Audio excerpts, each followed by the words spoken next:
Hello दोस्तों, कैसे हैं आप लोग। आशा और उम्मीद करती हूँ बहुत अच्छे होंगे और अच्छे तरीके से पढ़ाई भी कर रहे होंगे।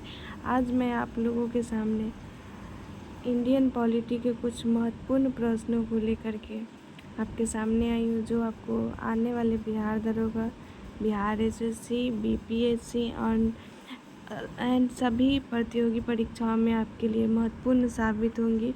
आज इसका लेक्चर नंबर 1 है। चलिए स्टार्ट करते हैं लेक्चर नंबर 1 को और एंजॉय कीजिए। आप लोग क्वेश्चन देखिए और आंसर भी ज़रूर कमेंट कीजिएगा। क्वेश्चन नंबर 1 है आपके सामने। क्वेश्चन नंबर 1 है, पिट्स इंडिया एक्ट किस वर्ष पारित किया गया था। Option A 1784, option B 1901, option C 1813, option D 1857। तो दोस्तों इसका सही जवाब है ऑप्शन ए 1784। 1784 में पिट्स इंडिया एक्ट जो है वो पारित किया गया था।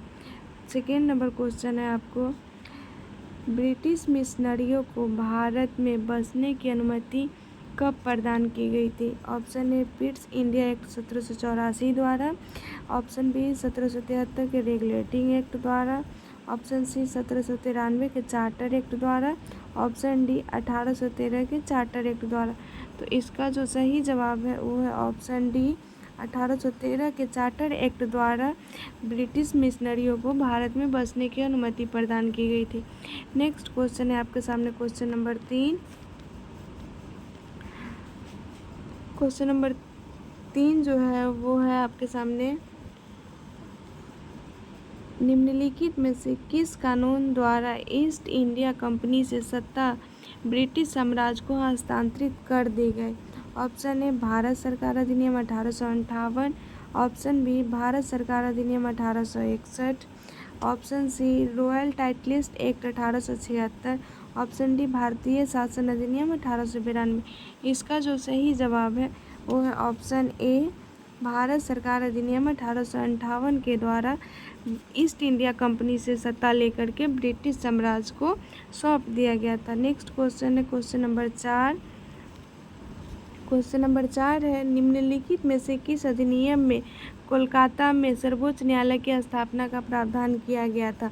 यानी कोलकाता में जो सर्वोच्च न्यायालय की स्थापना हुई थी उस किस अधिनियम के द्वारा किया गया था। Option A regulating act 1773, option B Pitt's का भारत अधिनियम 1784, सी ऑप्शन नंबर सी है चार्टर अधिनियम 1833, ऑप्शन डी है चार्टर अधिनियम 1813।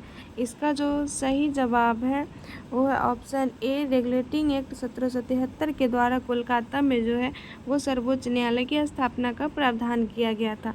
नेक्स्ट क्वेश्चन है क्वेश्चन नंबर 5। क्वेश्चन नंबर 5 है आप लोगों के सामने, ब्रिटिश संसद के किस अधिनियम ने भारत में व्यापार पर ईस्ट इंडिया कंपनी के एकाधिकार को समाप्त कर दिया था।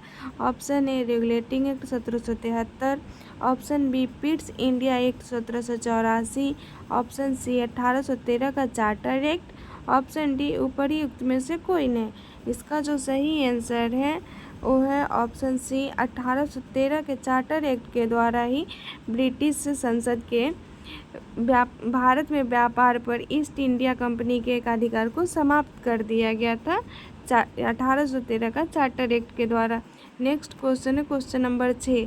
क्वेश्चन नंबर 6, निम्नलिखित में से किस अधिनियम ने को बंदोबस्त अधिनियम के नाम से जाना जाता है। यानी वो कौन सा अधिनियम है जिसे हम लोग बंदोबस्त अधिनियम के नाम से जानते हैं। Option A 1784, option B 1773, option C 1781, option D 1792।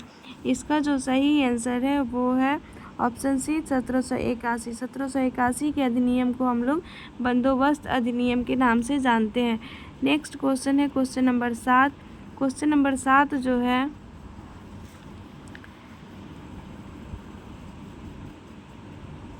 Question number 7 है आप लोगों के सामने, निम्नलिखित में से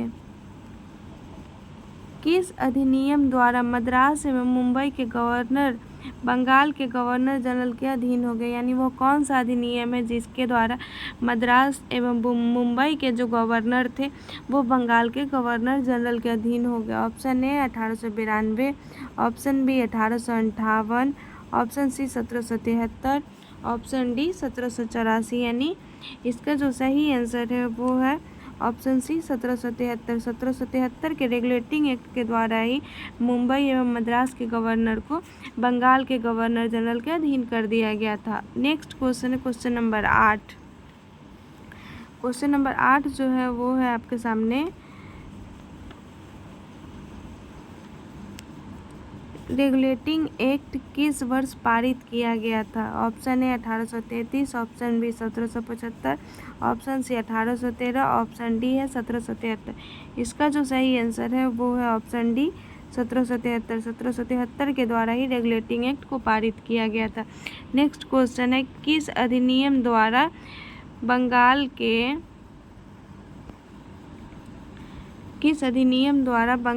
के गवर्नर के परिषद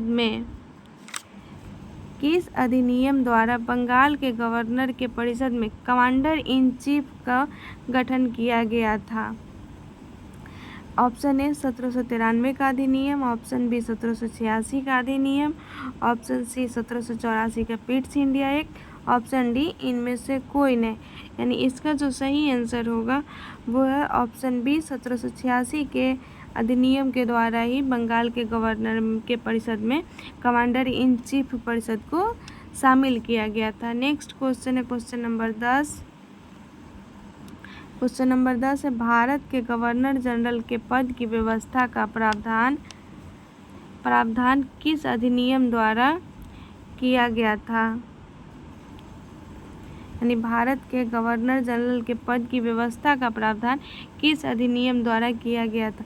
option A regulating act 1773, option B charter act 1833, option C charter act 1853, option D 1858 के एक्ट के द्वारा। इसका जो सही आंसर है वो है चार्टर एक्ट 1833।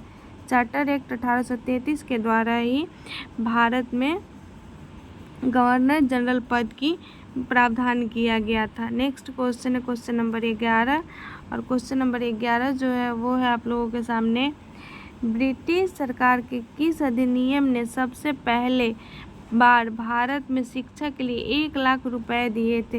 यानी ब्रिटिश शासक का वो कौन सा अधिनियम था जो भारत में पहली बार शिक्षा के लिए 1 लाख रुपए देने का बात किया था? ऑप्शन ए भारतीय परिषद अधिनियम 1862, ऑप्शन बी चार्टर अधिनियम 1853, ऑप्शन सी चार्टर अधिनियम 1853, ऑप्शन सी चार्टर अधिनियम 1813। इसका जो है सही आंसर है वो है आपका ऑप्शन डी चार्टर अधिनियम 1813 के द्वारा ही ब्रिटिश सरकार ने भारतीय शिक्षा के लिए 1 लाख रुपए देने का प्रावधान किया था। नेक्स्ट क्वेश्चन है आपके सामने कि निम्नलिखित में से किसके द्वारा भारत के लिए सेक्रेटरी ऑफ स्टेट का पद सृजित किया गया? यानी वह कौन सा एक्ट है, कौन सा सुधार है जिसके द्वारा भारत के सेक्रेटरी ऑफ स्टेट का पद सृजित किया गया था यानी लाया गया था? ऑप्शन ए मार्ले मिंटो सुधार 1919, मॉन्टेग्यू चेम्सफोर्ड सुधार 1919, मार्ले मिंटो सुधार 1909, ऑप्शन बी मॉन्टेग्यू चेम्सफोर्ड सुधार 1919, ऑप्शन सी भारत शासन अधिनियम 1858 और ऑप्शन डी है द काउंसिल एक्ट 1861। इसका जो सही आंसर है वो है आपका ऑप्शन सी भारत शासन अधिनियम 1858 के द्वारा ही भारत में सेक्रेटरी ऑफ स्टेट का पद सृजित किया गया था। नेक्स्ट क्वेश्चन है क्वेश्चन नंबर 13। क्वेश्चन नंबर 13, किस अधिनियम के द्वारा ब्रिटिश संसद ने चाय और चीन के साथ व्यापार को छोड़कर ईस्ट इंडिया कंपनी के भारत के साथ व्यापारिक एकाधिकार को समाप्त कर दिया था? यानी वो कौन सा अधिनियम है जिसके द्वारा चाय और चीन के व्यापार को छोड़ करके ब्रिटिश संसद को बाकी बस सारे भारत के साथ जो भी व्यापार हो रहे थे उसको समाप्त कर दिया गया था? ऑप्शन ए है 1833 का चार्टर अधिनियम, 1853 का चार्टर अधिनियम, ऑप्शन सी 1873 का चार्टर अधिनियम, डी है 1813 का चार्टर अधिनियम। यानी इसका जो सही आंसर होगा वो है ऑप्शन आपका डी 1813 के चार्टर अधिनियम के द्वारा ही आपका वो चाय और चीन के साथ व्यापार को छोड़कर बाकी सभी व्यापारिक एकाधिकार को समाप्त कर दिया गया था। नेक्स्ट क्वेश्चन है क्वेश्चन नंबर 14, और क्वेश्चन नंबर 14 जो है, निम्नलिखित में से किस अधिनियम ने कंपनी को भारत के राजस्व, नागरिक और सैन्य मामलों की जानकारी ब्रिटिश सरकार को देना अनिवार्य कर दिया? Option A 1773, option B 1833, option C 1813, option D 1858। यानी इसका जो सही आंसर है वो है आपका ऑप्शन ए 1773 के रेगुलेटिंग एक्ट के द्वारा ही भारत के राजस्व, नागरिक और सैन्य मामलों का जानकारी जो है ब्रिटिश सरकार को देना अनिवार्य कर दिया गया था। नेक्स्ट क्वेश्चन है आपका क्वेश्चन नंबर 15, और क्वेश्चन नंबर 15 है वो है, किस अधिनियम द्वारा केंद्रीय और प्रांतीय विधान परिषदों में अतिरिक्त सदस्य यानी गैर सरकारी सदस्य की संख्या बढ़ाई गई थी? Option A 1856, option B 1861, option C 1892, option D 1813। इसका जो सही आंसर है वो है ऑप्शन सी के 1892 के अधिनियम के द्वारा ही विधान परिषद में गैर सरकारी सदस्यों की संख्या बढ़ाई गई थी। आशा और उम्मीद करती हूँ दोस्तों आपको ये सेशन अच्छा लगा होगा। जो भी कुछ त्रुटि हुई होगी उसके लिए क्षमा चाहते हैं, आगे से सुधार करूँगी। और आपको ये सेशन अगर अच्छा लगा तो आप ज़रूर कमेंट करें, और साथ ही साथ अपने चैनल पे बने रहें। हम प्रयास करूँगी इसी तरह का क्वेश्चन और भी लाने का। धन्यवाद। जय हिंद, जय